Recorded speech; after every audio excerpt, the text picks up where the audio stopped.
Welcome back. It is Sunday, April 7th in the MLB, and my three favorite picks are on the way. What's going on, everyone? It's Logan from Calling Our Shot. Just me today. Austin's out traveling the world. And yesterday, we're gonna talk about yesterday because the hot streak continues. 4 in one day yesterday, plus 2.68 units. That continues the 18-6 run that we are on.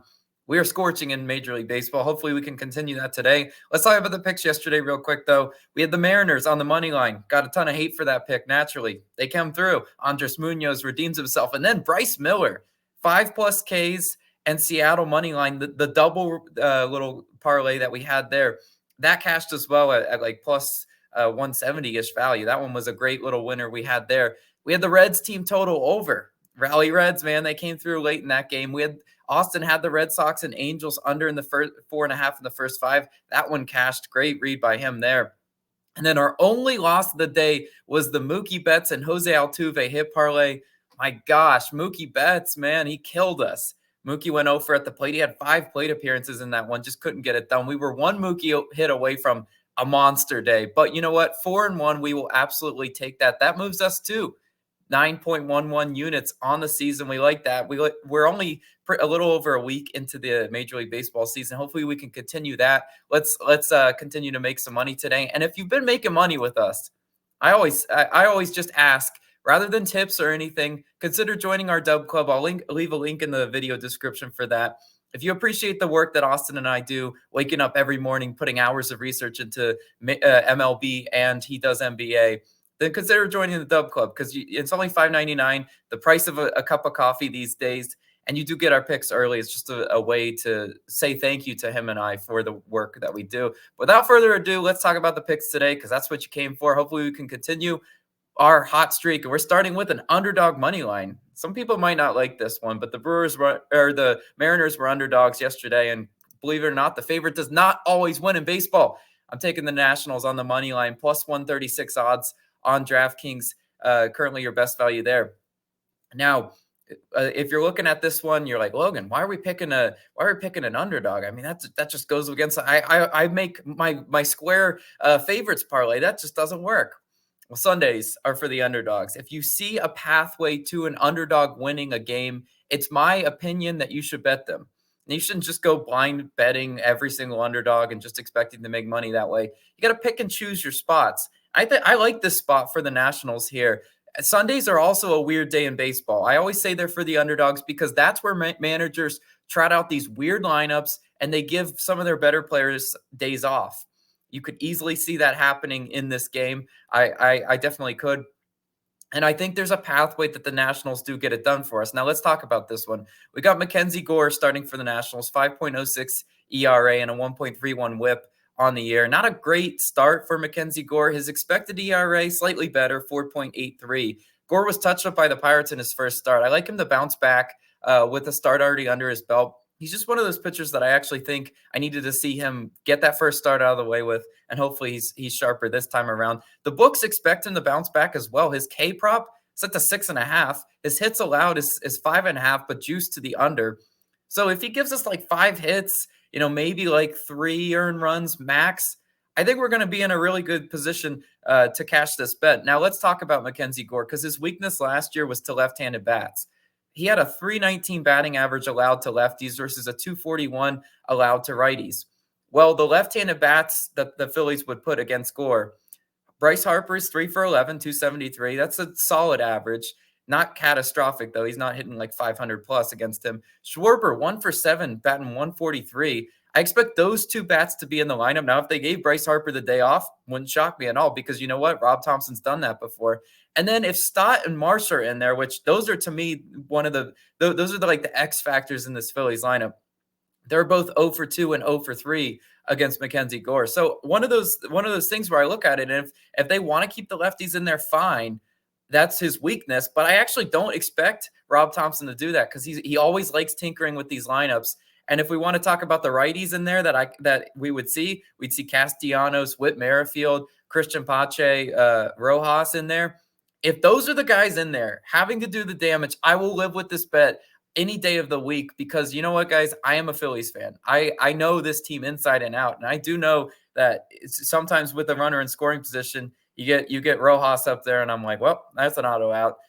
So one of those things I'll gladly live with the results there. I think Mackenzie Gore has a bounce back outing. I think he actually pitches pretty well today. Now let's talk about who starts for the Phillies. Christopher Sanchez, 3.6 ERA and a 1.2 WHIP on the season for him. His last start came against the Reds. He went 5 innings pitched, 2 earned runs, 8 strikeouts. He was pretty sharp in that outing. It was funny enough though. Didn't matter. The Phillies lost that game 6-3 against Andrew Abbott and the Reds. Andrew Abbott's one of those pitchers that kind of reminds me of a Mackenzie Gore. I mean, they're both lefties and they're both pretty solid. I think if we're looking at this matchup, could see a similar result because Christopher Sanchez can go out and give 5 innings solid. But if that bullpen sells, that's where you lose all your value. And I don't see Sanchez as a minus 160 money line favorite. I mean, I just gotta. This channel's called calling our shot for a reason. I'm calling my shot here. I don't see it. The Phillies are not worth that price with Christopher Sanchez on the mound. Nats are also only hitting 168 against lefties. Positive regression will come for this lineup. The sample size is way too small. This lineup is not the most talented, but they are good enough at putting the ball in play and getting timely hits that they should be hitting well above 200, and they will be. Give it a month's time. The Nats lineup has a 294 batting average against Christopher Sanchez as a whole. They should actually be able to do some damage against him. I think the Nats do bring the bats today. And then lastly, we'll talk about the bullpens. Phillies 27th in bullpen ERA, 6.3 bullpen ERA. That's terrible. And if you think any lead is safe with the Phillies bullpen, well, then you've never watched enough of their baseball because it's not. And then the Nationals 15th in bullpen ERA by comparison at a 4.15. I like the matchup here. I think we'll have a chance if this game is close that the Phillies bullpen comes in and sells a little bit. So I really do like the Nationals on the money line. We're getting a plus 136 price for the home team to avoid the sweep against the Phillies. I really do like it as our first pick of the day. Now let's go to our next pick, another plus money pick. Taking the Baltimore Orioles team total over 4.5, plus 104 odds on FanDuel is your best value there.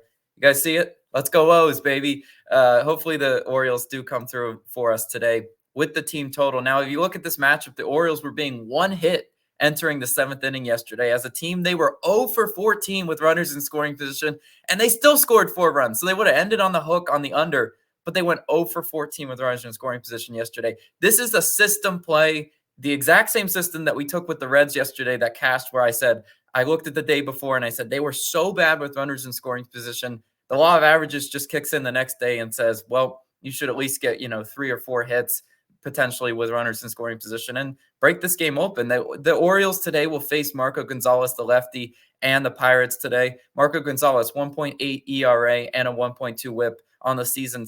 Good start for Marco. Now, if you give a bigger sample size to what he could do over the course of several outings, Marco Gonzalez last year had a 5.22 ERA in 2023. I know Marco Gonzalez is more of a mid-4 ERA type pitcher. He's not a sub-2 ERA guy. I hate to break that to you. In 41 plate appearances, the Orioles are hitting 222 with an expected batting average of 260 against Marco Gonzalez. Marco Gonzalez is not a strikeout guy. I mean, that's why his K-prop's set to like 3.5.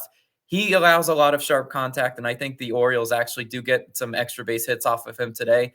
Orioles, not the best against lefties to start the season, only hitting 188 against lefties. That's 27th in Major League Baseball. But Marco's earned run line is 2.5, juiced minus 140 to the over. So you look at that and you're like, can they do damage against Marco Gonzalez? The books do expect that. Orioles 8th in runs scored per game, 14th in hits. If we can get 3 runs off Marco, we should be able to find another 2 runs in the bullpen that should go into extra. Yesterday, you look at that bullpen, they went into extra innings yesterday. They used Chapman, Bednar, and Ortiz. Those are their 3 best high leverage guys. Now, will all 3 be available today? I can't forecast that. I've tried to look at bullpen, fatigue and try to predict what managers do, and then the opposite normally happens. So I'm not going to say that they're not going to pitch, but I'm going to say that they did pitch yesterday and they were used. I do think when all said and done, the Orioles can get us 5+ runs and cash that team total. Look, we're getting plus value on a team total for a team that really didn't do a whole lot of anything yesterday and still managed 4 runs. I'll take the Orioles, a very aggressive team at the plate, to get it done for us today. Now, for our last pick, you guys might have missed this one. We didn't have a Nerfy yesterday, so that means we got to have Let's fly the flags, Nerfy Nation. Get the rock music, just let it flow through you. And where are we going today? We are going to the White Sox and Royals, and we're taking the no-run first inning, -110 odds on BetMGM, your best value there. Now, you look at this matchup, I actually do like the no-run first inning between these two teams. Alec Marsh is starting for the Royals. Marsh 1-0 on Nerfies this season. He's facing a pretty favorable matchup, in my opinion. The White Sox are 23rd in first inning runs, have yet to score on the road for first inning run on the road. Knock on wood right there. But I really do think, especially with Luis Robert out of this lineup, that White Sox lineup is not all that daunting. I think Alec Marsh should be able to navigate his way through the top of the order, get us 3 outs without the Chicago White Sox scoring. And then who's pitching for the White Sox? It's Garrett Crochet, a big surprise this year. He's absolutely burst onto the scene.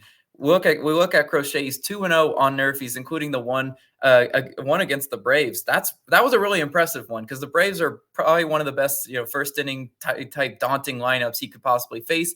He got the Nerfy in that one. Can he get through the Royals today? The Royals are pretty respectable in the first inning. They're tied for 8th in first inning runs. They definitely have some talent up there, but we need to get Garcia, Witt Jr., Pasquantino out. And maybe if Salvador Perez steps up to the plate, we can get him out as well. I mean, Witt Jr. is probably the one I'm most concerned about.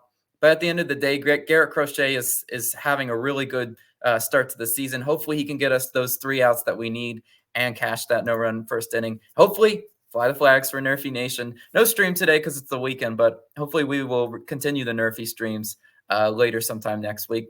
But that'll do it for the picks today. I'll just do a quick little mini recap of what we had. We had the Nationals on the money line. We had the Baltimore Orioles team total over 4.5.